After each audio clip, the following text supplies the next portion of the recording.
And we're live. Hello, everyone. All right. Well, thanks us. And looking forward to a really fun, action-packed session today where you're going to learn a bunch of things from all three of us. And well, let's dive in. Got a really cool program for y'all. So first, we're going to start with some introductions. And as a reminder, this session is called From Checkout to Comeback. We're going to go through upsells, opt-ins, and reviews that actually work. And so first, we've got Brittany Stone. Brittany, tell us a little bit about who you are and what your background is. Hi, guys. So I am right now in the process of finishing my MBA. I graduate in December. And so on the side of that, I am running Stone Consulting. I have been in the cannabis industry for a better part of a decade now, scaling and building startups. I have opened over 50 dispensaries and over 100 CBD shops. And so I have seen and heard quite a lot in the last decade over cannabis. And my specialization is in budtender training and retail setup and environment and flow, things like that. Awesome. Well, this is great to have you here, Brittany. And next, we have Hill. What's up, everybody? Also been in the cannabis industry for the better part of a decade, mostly on the software side of things. I previously co-founded a point-of-sale e-commerce and inventory management software called WebJoint that primarily built software for cannabis delivery services. Did that for about 7 years. Through that experience, we launched hundreds of cannabis delivery businesses and their websites and their e-commerce and train their staff and all of that. So that was a huge learning experience for me. In the past 2-3 years, I left WebJoint and I started a new software company called RevenueKit. And RevenueKit, just focuses on the marketing side of things in the cannabis industry. It's really where I found the passion in, and that's why I'm here today. All right. And my name is Steve Riparip, and I have a marketing company called Tact Firm, and we only focus on retention for dispensaries. We're obsessed with retention, trying to figure it out. I've been in the industry since about 2018. Originally started in the Michigan market, so I got to see the rise and fall of that over the handful of years after they went rec. And yeah, we work at dispensaries in, I think, about 12 plus states. In total, we've worked with over 150 dispensaries, understanding their customer habits, behaviors, and just figuring out how do we get them to come back? What methods, strategies, techniques work? And I think my team right now sends around 3 million emails a month with the dispensaries that we work with. So we have a ton of fun data that we look at and figure out what works and how to get these people back in. All right, so I've seen a lot of stores, and I've noticed that the lower performing stores, they're very transactional with the customer experience. And we know that stores that prioritize a positive customer experience, it's better for everyone. The staff has a better time. The customers are able to find what they need, find what they want. And so my question to Brittany is, how can stores train their staff to enhance the customer experience while increasing the basket size and the average spend? Excellent question, Steve. So we all want our budtenders to be selling add-ons in the transaction. It's not ever going to raise your AOV if your budtender is nothing but an order taker. If somebody comes in and says, I want an eighth of this, your budtender fills it, and that's the end of the conversation. So most budtenders, sales can get kind of awkward. Nobody likes to feel like they're being sold to. So unless we give budtenders this framework, we're going to be missing revenue and retention and leaving that on the table. So we use this strategic add-on, based on the flow of the customer interaction. Budtenders, they generally don't ask what type of feeling the customer is after. We have this whole sativa indica thing, and that's where we leave it. And as most of us know at this point, that's not exactly the most accurate reflection of what the potential product is actually going to feel like. So the goal is to train the budtender through the flow of the interaction and based on what the customer's specific goal is. So low friction, high alignment, confident close. So what does that actually look like in action? Let's share my screen here. All right. So we know the problem, we know the solution. So what does this actually look like in practice? So if we have this same budtender through the entire interaction, which a lot of smaller or lower volume stores, that tends to be the case. The budtender that helps you check in, they help you through the product, and then they check you out. So if you have the same budtender throughout the whole transaction, you've been able to build a rapport with the customer. You understand exactly what the customer, hopefully at this point, their goal is for the feeling they want from the product. So this is where I use intent-driven product layering in order to increase basket size and AOV. So say the budtender, they know what the customer is after. They want a creative but focused vibe from the products they're purchasing. So instead of just saying like, hey, here's a great cultivar, here's a great strain for that feeling, they're taught to pair two products together. So not only is the customer most likely to actually meet the goal of the feeling that they want to have from the product, you've sold two products instead of one. Here's a great cultivar, pair it with this low dose edible. It'll give you that creative focused vibe that you're after. Now, it becomes a little bit more difficult if, like a whole lot of stores, especially high traffic stores, the budtender checking you out at the register is not the budtender that has helped you throughout the whole interaction. So that's when we train to use basket-based social proof at the checkout register. So the budtender is, they've gotten the customers all the products. The budtender at the checkout should have just as much knowledge of the type of products that they're looking at. So say they see somebody come up with a strain that is really heavy in myrcene. They know that the budtender on the floor, most likely they were helping this person with sleep or something for a calm kind of wind down vibe. That's when the budtender can look at the basket during checkout and tell the customer, oh, a lot of people pair that strain with this CBN gummy. It gives a really nice wind down combo. So again, you sold two products instead of one. Another example of this is daytime versus nighttime use.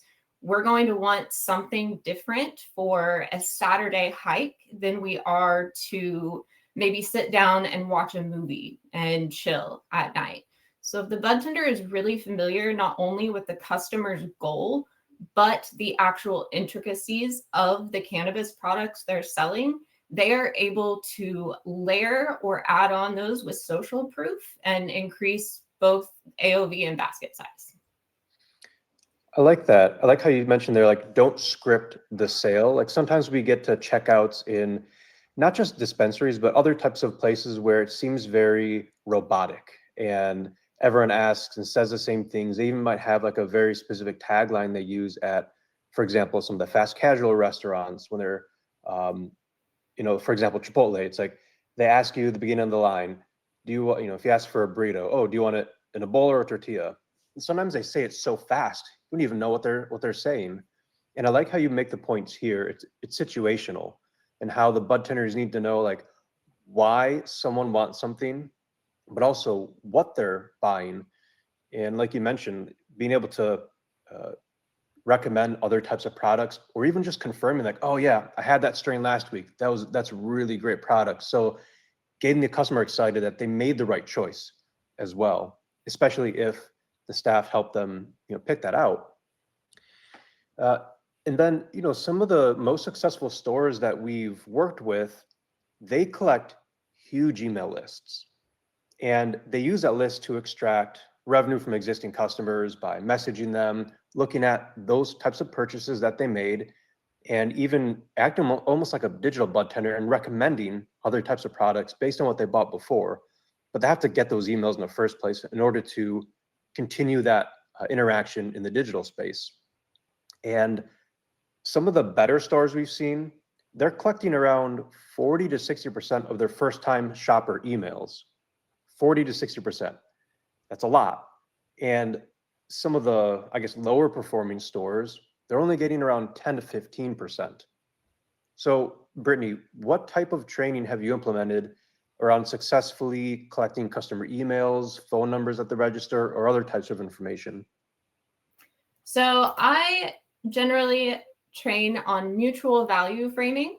I have spent a lot of time inside dispensaries listening and observing both the bud tenders and the customers, and the way that this interaction can get a little awkward at times if the bud tenders are not given a correct framework.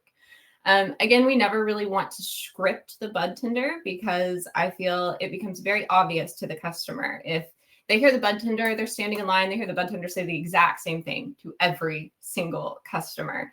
Or the bud tender gets awkward during the ask. So I train on two major rules for mutual value framing. That is to set the default, not the expectation. It's really easy for a bud tender to say, "Can I have your phone number? Can I have your email?" It's generally a better idea if we say things like, "Most people tap in here for early alerts and bonus point drops," or "What is your email?" Plain and simple. There is no question. You make it an expectation. You set the default by saying, "Hey, most people, they tap in right here for early bonus point drops. You'll get first dibs on all new product drops," things like that. So you're turning a choice into an expectation in the customer's mind. And it just kind of takes away some of the cognitive load from the customer, because they don't have to go, "Oh, do I want to give you this? Should I? Am I?" Oh, if you ask a question, you're giving the customer the context in order to say no. If you are just setting it as the default, they're much likely to just give you the phone number in the email. The second rule is connect it to what they're actually after. Again, it's super important that the bud tenders understand what the goal of the customer is for the products they're buying. Cannabis has a wide variety of effects. We have a wide variety of cannabinoids to play with at this point. So we know that most customers always come in with a specific goal feeling that they're wanting. So if during the checkout process, again, you notice that they've got CBN gummies and a cultivar that is really high in myrcene and linalool for a relaxing feeling, you obviously know they're chasing sleep. So if you're chasing better sleep, we'll make sure you don't miss when something new lands in that lane. You're connecting the ask to the sign up to what they're actually after, which makes them much more likely to give you the phone number and the email. And this is really a lot on the bud tender of what we're asking, add-ons, collect emails, ask for reviews. This is where something like RevenueKit can come in and take a lot of the load off the bud tender. Thanks, Brittany. Yeah, I could take it from here. Let me go ahead and share my screen.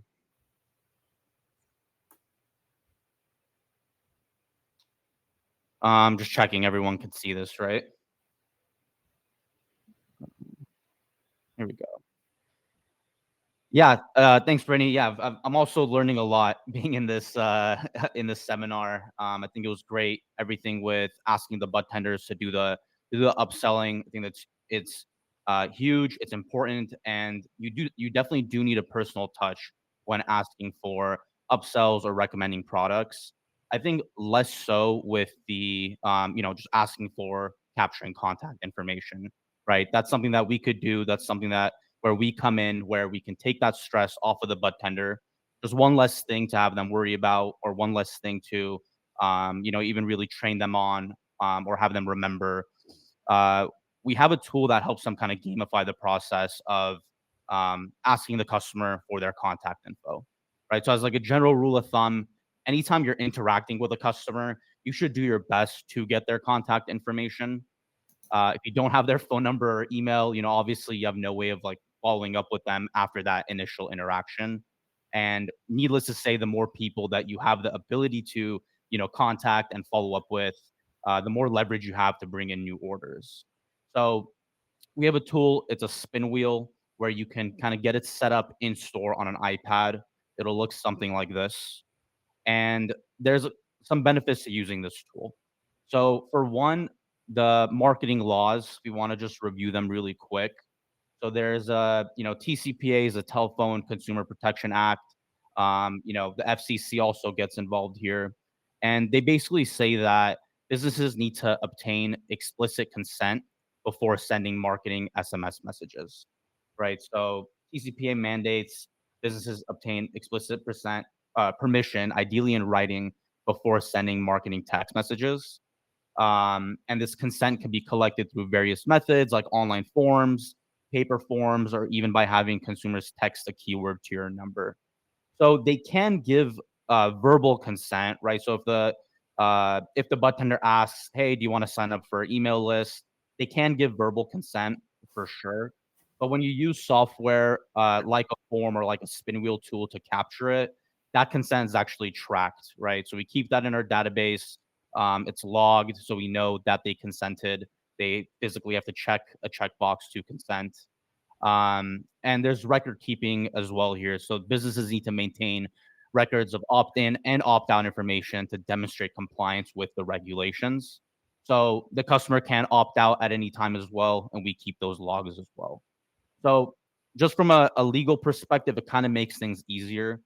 But by having a gamified form, like the one you're seeing, on this iPad, or in this image, we're taking a potentially awkward interaction, or an interaction the bud tender might not feel fully comfortable with or be fully trained on, and we make it just brainless, right? Just make it super easy, low stress, and turn it into a fun experience through gamification. The way it works is you'll have this spin wheel. It'll be on an iPad by the register. All the bud tender has to say is, "Hey, by the way, if you want to spin the wheel, I could give you whatever discount it lands on." Right. And so they're looking at the wheel. They're seeing, "Hey, I could get a free eighth. I could get 20% off, $100 gift card." Really, you can customize these prizes to say anything you want it to say. And you could also have it land on whatever you want it to land on. So whatever you are actually comfortable giving away, whatever works with your dispensary's margins. So that's the in-store experience. We also help you do this online as well. I don't know. Did you have any questions, Brittany or Steve, before I transition to the online? For the in-store, no, that's great. It seems like it's really simple for the bud tenders just to point to like an iPad or a form like that. Because I know people love spinning that wheel, right? Anywhere there's a little physical wheel, people love doing that. But this is a way. It seems like it takes up like less space rather than having the big spin wheel. But I'm really curious to see like how does it work online, and like what does that process look for a customer? Like, is it easy for them to sign up through it, and how does that flow? Yeah, I think it's worth mentioning as well. Just to talk about the numbers a little bit, Steve, you mentioned the highest performing dispensaries are able to get 50 to 60%, right, of their first time customers to give them their contact info. Is that correct? That's the highest performing, but most of them Highest are around performing. like, I don't know, 10 to 20%.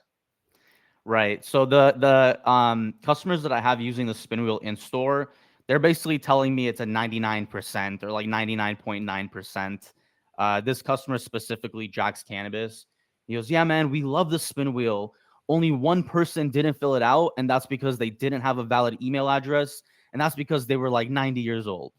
So that's the feedback that we're getting. It's basically just a no-brainer, right? Especially if you're a first-time customer, you're going to get an additional discount, and you get to spin the wheel. It's something fun to do. So it really helps boost those numbers up in store. Now, for the online experience, the way we do this is we will put this form literally on your website, right? So online dispensaries are also, it's a huge missed opportunity if you're not currently capturing contact information from your website visitors that are just on your website, right? Maybe they haven't even placed an order yet. The way the numbers work out here is for every 100 visitors you get to your website, you are lucky if you get 3 of them to place an order, right? So this is just average e-commerce conversion rates, and I'm talking 100 cold visitors. So they've never seen your site before, they've never seen your business before. It is their first time on your website. If 3 of them actually put in their, add items to their cart, put in their payment information, and check out, that is a good conversion rate. Most dispensaries are capturing emails and phone numbers at the stage of checkout, right? So you're getting 3 emails and phone numbers out of every 100 people on your website. So the question we ask when we put the spin wheel online on your website is, well, what about that other 97, right? You put in all that work, you did your SEO, you did your marketing, your paid ads, whatever the case might be. You got those people to come to your website. 3 of them placed an order, yes, but 97 didn't. And you didn't capture their contact info. Again, you don't have their email, you don't have their phone number. You have no way of getting in touch with them after the fact, after they left your website. So by putting the spin wheel, we try to capture them right away when they land on your site. We incentivize them, with a prize. And again, the prize can change. The spin wheel can change just depending on how you want to customize it. And the perceived value in their mind is really high, right? So here they could get $100 gift card, but the actual effort they need to put in to get that $100 gift card is very low. We just want a first name and an email address, right? So they'll spin that wheel. We'll give them that coupon, and then you'll capture that contact information. And so, yeah, that's how we do it online. There's a lot of things that we automate. For example, we can block existing customers from filling out the form. So if your tool can't do that, you might give away 5,000 or tens of thousands of dollars of coupons every single month to just your existing customers. So we don't want to do that.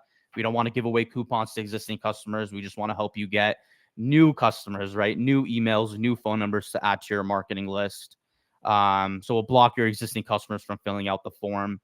After somebody actually fills out the form for the first time, we will hide the form completely from your website so they don't even have the chance to abuse it.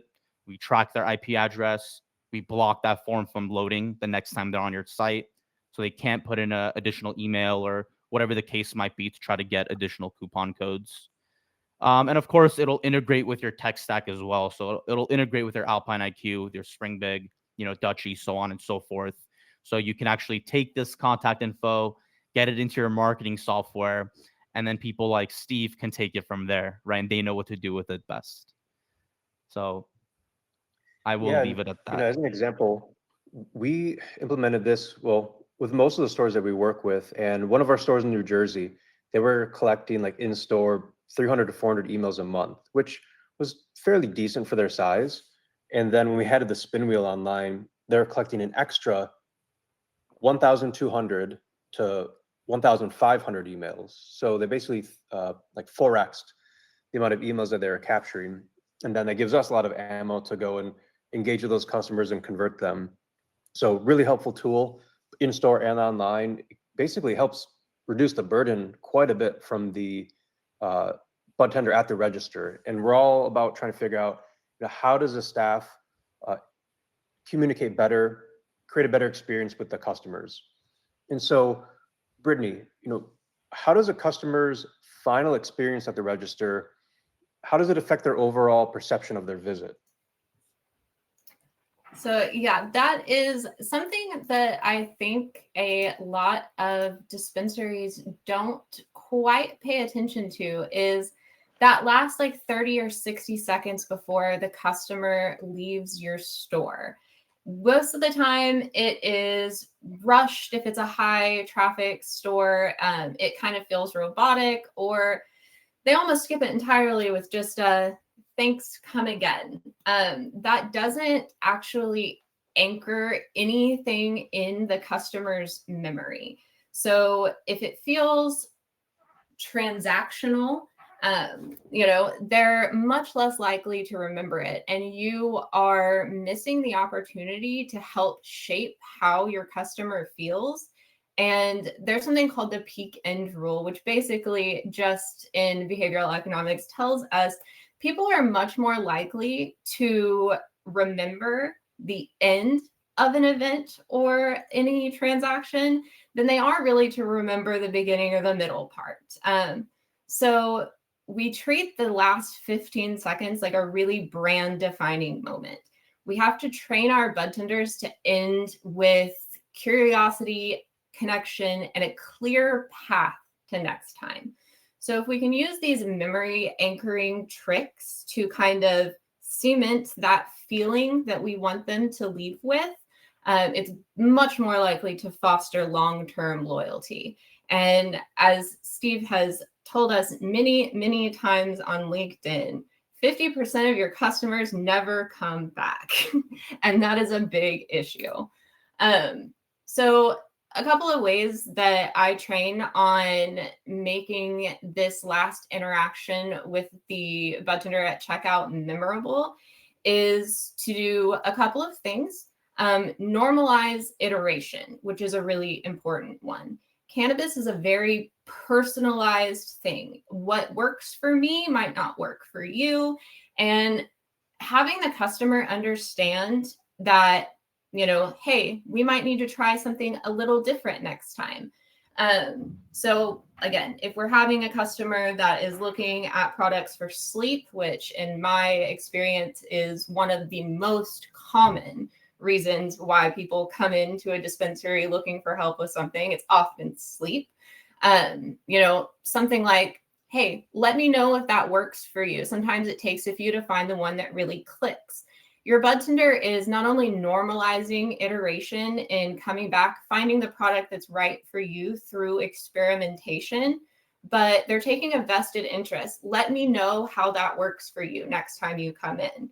They are anchoring again to what the customer is after, the customer's goal. Saying something like everybody's endocannabinoid system is a little different. This is just like part of finding your perfect match. You don't need to explain to the customer what the endocannabinoid system is. If it piques their curiosity, your budtender should be able to explain what it is.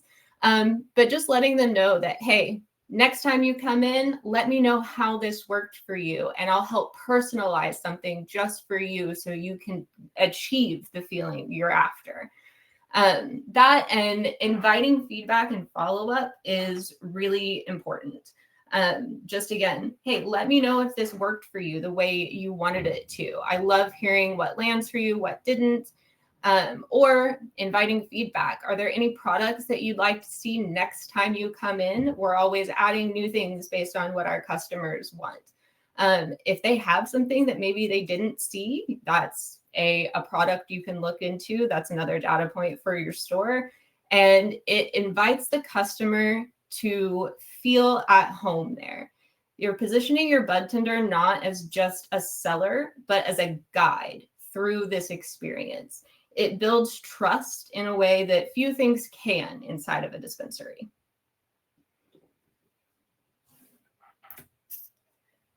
So really, these are the three questions that I tend to always ask myself when I am auditing a checkout experience. Are we helping budtenders suggest the next best product? And by that, I mean not just what the customer came in for, but the next best product to pair with that. So we raise AOV and basket size. And then are we making data collection feel mutual and valuable? RevenueKit obviously goes a long way in that. I wish that I had RevenueKit in some of my older stores where I had a literal giant physical spin wheel on my thing. It did not work as well as RevenueKit does. So making it feel fun. And if we've learned anything from Duolingo, it's people do anything if it's gamified. Um, and then the last question I generally ask when auditing a checkout experience is, are we ending with a moment that builds loyalty and not just the receipt? We need to be able to understand the goal of the customer and help them reach that goal. Builds trust, builds loyalty, builds retention.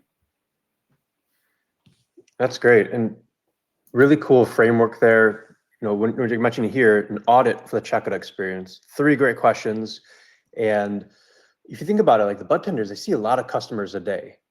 And they may not remember every customer, but the customers will likely remember the budtenders, right? Because they work one-on-one with those people and they only come in so often. And so that's a really great opportunity to enhance that experience. And, I'm always a fan of focus. So the less someone has to focus on, the better, right? They're trying to do 10, 20 different things, then it's harder for them to really get good at the smaller things. And so I like your 3 questions. And obviously there's a lot happening at the register. The budtenders are being asked to upsell, create a relationship, collect emails and phone numbers, cross-sell, give personalized recommendations, bring some of the culture into that experience as well. And then a lot of what I noticed too is that retailers they're also trying to get reviews, right? And also, like in a competitive market, when new customers are looking where to shop, either they're visiting that area or they're looking for somewhere new in their area, they go to Google, they might search, and typically the stores that pop up near the top will have the most reviews. People love social proof, right? Seeing like what other people say about it, how are other people rating it, looking at just comparing it all. And I've seen, again, with the stores that we work with and that we've audited, the most successful stores have the most reviews in their given area. And so how can we also help budtenders not have to ask for a review at the register? RevenueKit has a really cool automation for that as well. Obviously, they're doing great at collecting the information in store and online, but Hill, tell us about how RevenueKit can help with getting reviews, which builds more authority with the store. Again, an automated way that helps take it off the responsibility of the budtender. Right. Yeah, it kind of goes hand in hand with the data collection to begin with. So if you don't have their email, you don't have their phone number, then you can't follow up with them and ask for a review, right? So step 1 is, it's very important getting that contact info. And then step 2, we can actually automate that process of asking for a review. Again, if the budtender has the capacity, they're well trained, they could do these things themselves. But we just kind of can help automate as well. So they don't have to ask every single customer. A text will be sent to them to ask for a review automatically. And you know that's going to happen as long as we have their phone number, right? The other thing we can help do is kind of just help you keep the finger on the pulse, because you're not going to be there for every transaction. Not everybody's, as crazy as Brittany to sit there and take notes, for every single customer transaction. But we can help you kind of keep a finger on the pulse through these automated follow-ups. So let me just go ahead and share my screen one more time. So with RevenueKit, it'll integrate with your point of sale. So, we know customer came in, they placed an order, and that order was completed. RevenueKit will then follow up with that customer. It'll send them a text message that looks something like this. So thanks for choosing, dispensary name. Please tell us more about your experience with employee name. So if it's a dispensary in-store order, the employee will be the budtender. If it's a delivery order, that employee will be the delivery driver, right? So whoever the customer interfaced with last. And the great thing about this is, some of those TCPA and FCC laws that I was touching on before with the contact collection, they don't apply for this. That only applies for marketing text messages. So if you want to send a marketing text, hey, come in and get 10% off, you need them to be opted in to receive that text message. If you want to just send it's called a transactional text message, right? So something that's asking for a review or please tell us about your experience. We're not doing any marketing. You can just have their phone number, right? They don't even need to be opted in. As long as you have their phone number, we can text them. So that kind of just increases the number of people we're able to reach. When we do send them a text, they're going to get a page that looks like this. And of course, this can be customized, to your brand, your logo, your color scheme, so on and so forth for this specific dispensary. If the customer is upset and they leave anything from 1 to 3 stars, they obviously something happened at the register. They want to vent. They're angry, and so we're going to give them a place to vent. They could leave a comment here. They could click submit. That doesn't go into any of your public profile, so it doesn't go on your your Yelp or your Google profile or anything like that. This just stays in the back end of RevenueKit. So you have a feedback section in RevenueKit where you kind of have all the information coming in. So here I've filtered by showing negative reviews only, and here we can see, hey, on this date, this customer came in and they said driver had an attitude. They left a 1 out of 5 star. And through our integration, we could tell you exactly what the order number was for that customer, who the employee was that interfaced with that customer. So in this case, it was a driver. We could tell you the customer's name, email, phone number, kind of everything you need to contact them and make it right. So on one hand, it is great as just a feedback tool, right? Again, you can't be there at every single interaction at the register, especially if it's a delivery. You can't be there with that driver, but we'll help you know what happened anyways, right? If the customer had a bad experience, you will most likely hear about it. So you could keep your finger on a pulse in that way. On another hand, it's really great as just like a loss prevention tool, right? This customer's upset. Chances are they're not coming back. And I don't need to tell you too, right, Brittany and Steve, just how difficult it is to get a new customer in the cannabis space and to keep that customer. So just having a way to know that they're upset, being able to contact them and just make it right and save that customer, it's also huge. But those are really just side effects as to what we're really trying to do here. The main goal of this feature is to help you grow positive reviews on your public profiles. So I will actually just take a second to touch on that. So why is it important to grow your public profiles and to get positive reviews on your public profiles? So especially in Google, 9 times out of 10, somebody's going to Google, and if they search something like, in my case, I'm in Northridge, California. So if they search cannabis Northridge, or if I search dispensary near me or cannabis near me, you'll notice Google Places pops up at the top, right? So this pops up over the regular links, right? So it pops up over Weed Maps, pops up over Yelp, all these regular links that you're used to. And only if it's a local intent search term. So if it's something that says cannabis Northridge, you'll see Google Places pops up at the top. If it's something that just says cannabis, right, or cannabinoids or something like that, then you'll just get the regular links, right? Google knows, hey, maybe they want to research, maybe they want Wikipedia, so on and so forth. But the second it becomes a local intent search term, Google Places pops up at the top. And Google Places works completely differently than any of these links here. To get ranked at the top with this section, you need traditional SEO, right? So everybody's aware of the SEO game. People have been playing that for a long time. But Google Places is relatively new. So the main name of the game here is just get a ton of positive reviews.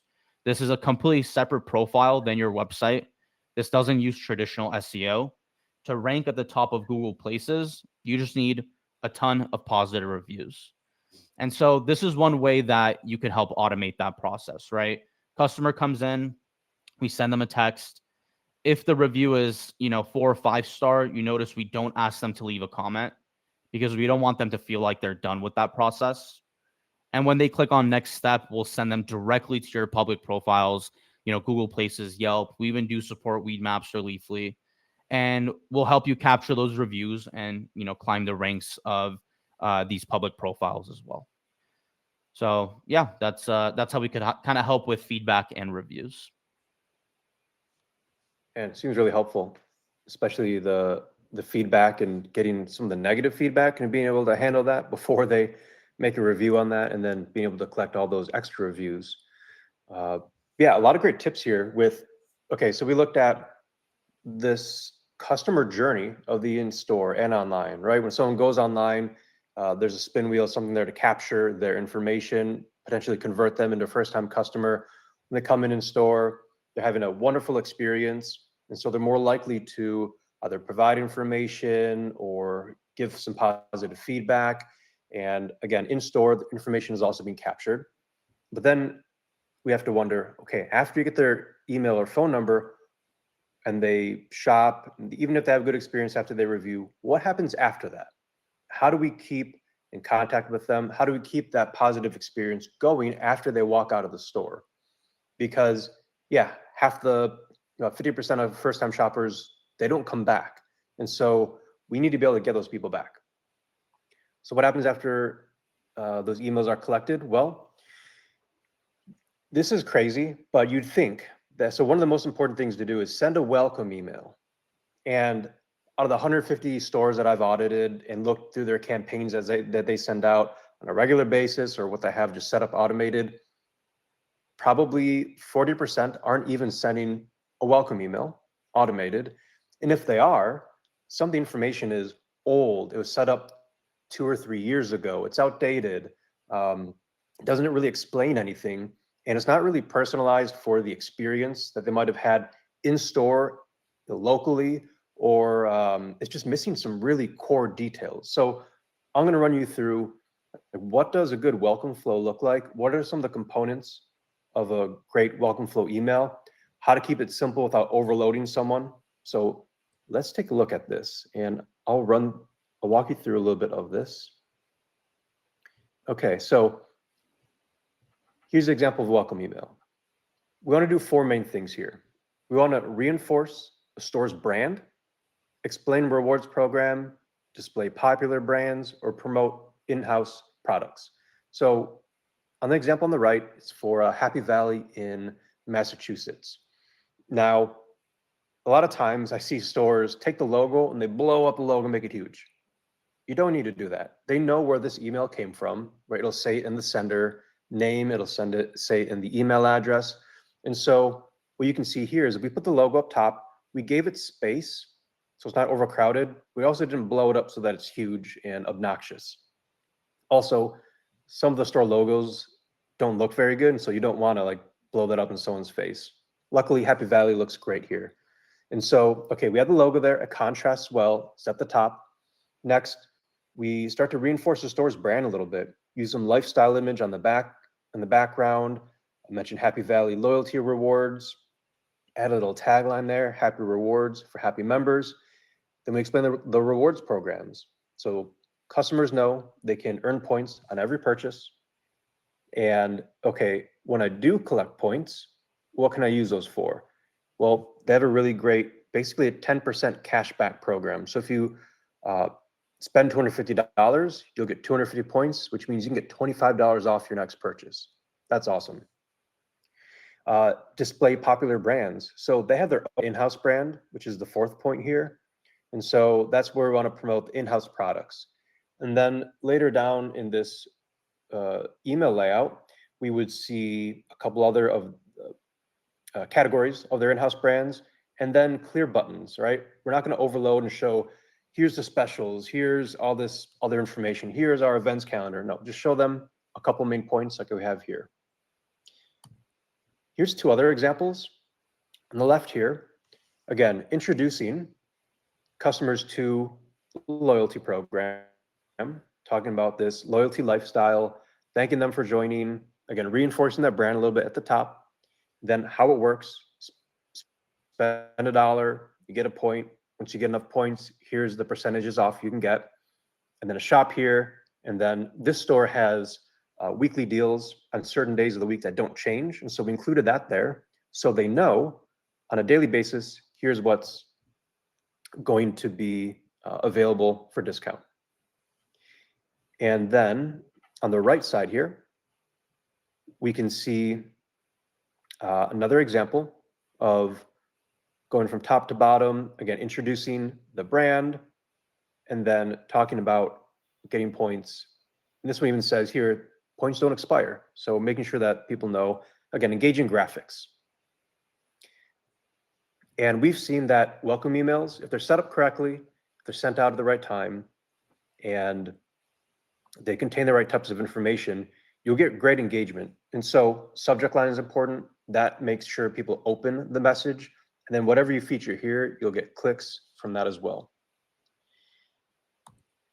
Here's a basic welcome email sequence that you can go through. 3-piece sequence. Keep it simple, keep it easy. You can iterate on this later on once you get data.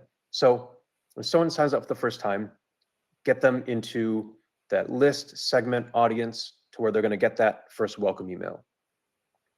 And then if they signed up but didn't purchase, so if they signed up in store, they're clearly making a purchase.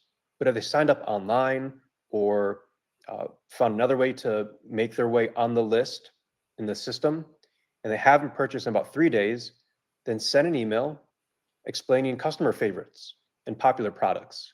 This is a cognitive psychological technique called the bandwagon effect. So you show someone, hey, here's what everyone else bought, you should too. And showing them different categories, right? The most popular categories like flower, vape, edible, pre-roll. You can toss in concentrates if you want. And you can say, here's the most popular products in each of these categories. Make sure you include links to each of those. And then if they still haven't purchased 3 days after that, so 6 days after they initially signed up, send them a coupon for a first visit discount. Because if someone signed up online, maybe they're thinking about coming in, but then decided not to that day for whatever reason. Well, they're probably going to purchase at some point. So you want to capture their purchase when they're ready. Most stores have a first time visitor discount. You can use that, or you can use something a little bit different specifically for online customers to incentivize them to come in more. So this is a great 3-piece sequence to introduce the brand, follow up with them if they haven't purchased with popular products, and then if they still haven't purchased, try to get them to convert and come in for their first time. So then, okay, they come in for their first time, whether it was through this type of sequence or they came in store, the next really critical email that we want to send out is going to be a post-purchase. And so after their first purchase, send this around 10 days after. Why 10 days? Well, we found at stores about 70 to 80% of dispensary shoppers, they purchase every 7 to 30 days. So we want to give them some time to consume what they initially bought, right? And basically we want to get into their purchase cycle of when they're ready to restock and re-up. So give them 10 days. At that point, they're probably ready to start purchasing again or thinking about it. So that's when I want to hit them with a purchase message. And because we know that about half customers won't come back after their first purchase, it's very, very critical to get them back. And so this message here, the post first purchase, is going to be critical, which is why we typically recommend, okay, give them an offer, give them an incentive, something that makes sense. You can give them a percentage off. You can give them points if you have a really strong rewards program. You can give them dollars off. Or in this example, you can give them dollars off with a threshold. So they can save $12 if they spend $60 or more. What we like to see is using a dollar off because it tells customers exactly how much money they're going to save. Most customers can't do percentage math. And so you might say 15%, 20%, and they just might not know how much money they're going to save. They can't make that calculation. But if you say, hey, you're going to save $10, $15, $12, they know exactly how much. Or if you're going to go the percentage route, give them a percentage worth coming in for. For example, if your average ticket is $50 and you give them a 10% off, they're only saving $5, right? And so for most customers, psychologically, 10% is like the bare minimum. And most of the time that won't encourage or spur them into action. 15% is like at the high end of the mild discount range. When you start to get a 20, 25%, that's where you're getting into somewhere where it'll motivate more customers. So again, depending on where your margins are at, where your cost of acquisition and where your LTV is, figure out with your financial team what margin you have to play with on that second purchase. Because again, if you know that half the customers won't come back, how do you get more of those defected customers and lapsed customers to get back in? Sometimes it's going to cost you a little bit extra, but they weren't going to come back in anyway. So you might as well get them in, and then you can start to nurture them for more and more purchases. And after every purchase they make, send them something. It doesn't always have to be a discount, but you got to train them to come back in, stay top of mind to them. If you can, be conversational. Sometimes some email programs will let you mention what products, brands, or categories that they previously bought, so you can bring that up as well. You can mention if there are any new products on the menu, new brands being carried, anything they might be interested in. And so find ways to engage with those customers after purchase. I rarely see this enabled in a lot of the stores that we audit. And so this is one of the biggest misses for dispensaries not reaching out to customers after a purchase. Okay. That shows these ones. And okay, we went over a lot here, right? A lot of information from Brittany, a lot of cool tech features that Hill was showing with RevenueKit. I talked about some of the data and collection and email layouts and sequences once you collect all the information. Does anyone here have questions? Now I'm going to check the question tab here. So if you have questions, you can go ahead and write them in here. We'll see that. I see there's a couple questions already. And okay, first question. So Annalise asked, at Swede, they focus on helping retailers maximize upsell opportunities at checkout. So Brittany, in your view, what tools are most effective for increasing basket size? How can budtenders best use what's in front of them to drive those conversations? You mentioned a couple of things, but if you want to dive into that a little bit deeper, that'd be cool. Yeah, so I think probably the most effective tool for increasing basket size is a solid foundation of cannabis science knowledge. Like I mentioned earlier, we have so many cannabinoids to play with. There are different percentages of THC. That's always a hot one right now. But in order to increase basket size in a way that's actually going to benefit the customer as well and build trust, if the budtender has a really solid foundation of cannabis science knowledge, they can look at almost any product variety. They can take any feeling goal that the customer is after, and they're able to really help customize that. So not only are you selling more products with each transaction, such as, a different cultivar for day, a different cultivar for night, things like that. But another thing that I think is super important is training budtenders on the basics of behavioral economics, which sounds much scarier than it is to budtenders. And you never need to use the term behavioral economics with budtenders. But teaching them things like the bandwagon effect that Steve mentioned, social proof, memory anchoring. If they understand these concepts at the register, they're able to use them in a way that feels natural, not only to them, but that'll come across to the customer. It takes a lot of the pressure, the cognitive load, and the awkwardness out of a sales situation. So I think those are probably the two most foundational things that I would say. Awesome. Great question there. Let's see. Okay. Tuesday asked, in Kentucky, we can't discount cannabis or sell paraphernalia. So, given those limits, what are suggestions on how people in Kentucky can create a rewards program that feels valuable to customers without relying on typical add-ons like lighters or product discounts?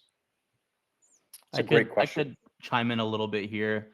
We have customers, same issues in like Massachusetts, states like that. One way they get around it, at least on the spin wheel, is instead of discounting, the cannabis or products directly, is they'll provide an e-gift card to their full store.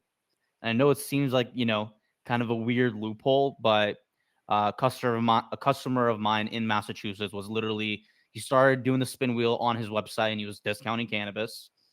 He got in trouble. The whatever authority in Massachusetts came knocking on his door. They told him you can't do that.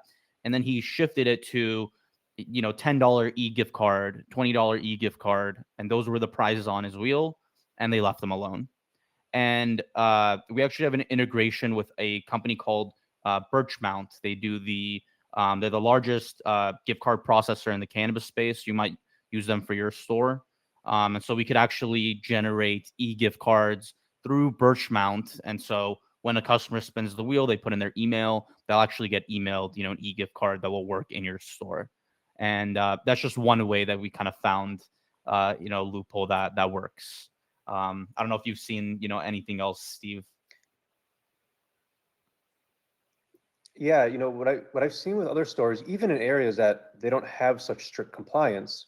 On Tuesday, you'll have to check Kentucky's exact regulations, but think about if you can't give discounts on cannabis product or sell those paraphernalia in store, like the accessories, what about any partner businesses locally that people tend to go to? You could think about, okay, maybe there's some, think about gas cards. People always like save money on gas. It's always changing, it's always getting more expensive. And think about commodities, right, that people want to save money on. Groceries, gas, and so Amazon gift cards. But specifically with the local places, you could go to them and ask like, hey, we want to feature your local store in our rewards program. If they're interested, then maybe they could give you gift cards at a discount so that you're not having to buy them at full price. It'll push people to their store that they can try to upsell for other things, right? And so you're basically giving them customers from your customers. And so they should be giving you a discount on their products so that you can use it back and forth. So yeah, if you're dealing with some regulations there, potentially try that. I know people use them with events, concert tickets, but as much as you can, try to bring in that local quality to the rewards program and what people can potentially receive. Brittany, any more comments on crafty rewards programs that you've seen? Honestly, I think both of those are excellent suggestions. Hi, Tuesday. I've worked with Tuesday before. We also, we did some cool things with our rewards programs that had nothing to do with product or discounts, in which we had an event with Afro Man. And so we took our highest tier rewards loyalty members and gave them access to the event. They got to smoke with Afro Man. People love stuff like that. It was, and then I got high. Yep. And then I got high. And then I got high.